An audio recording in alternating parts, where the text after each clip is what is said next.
కేంద్ర మంత్రిగా junior NTR BJP ఆయనకు కేంద్ర మంత్రి పదవిని ఆఫర్ చేసిందట.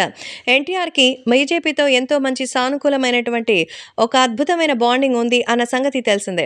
కాబట్టి జూనియర్ ఎన్టీఆర్కి ఇప్పుడు వాళ్ళు భారీగా పదవిని ఆఫర్ చేసినట్టుగా తెలుస్తోంది.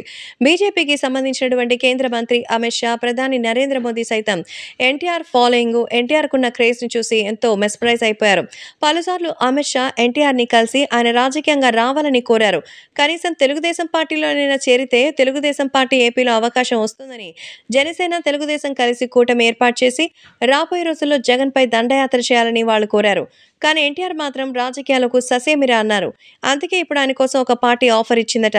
బీజేపీ తరపు నుంచి ఆయన కేంద్ర మంత్రిగా ఎన్నిక చేసుకోవడానికి తాము సుముఖితం వ్యక్తం చేస్తున్నామని చెప్పినట్టుగా సమాచారం. ఎంత ఈజీగా అయితే వాళ్ళు చెప్పారో అంతే ఈజీగానే మరి ఎన్టీఆర్ కూడా నో చెప్పినట్టుగా తెలుస్తోంది.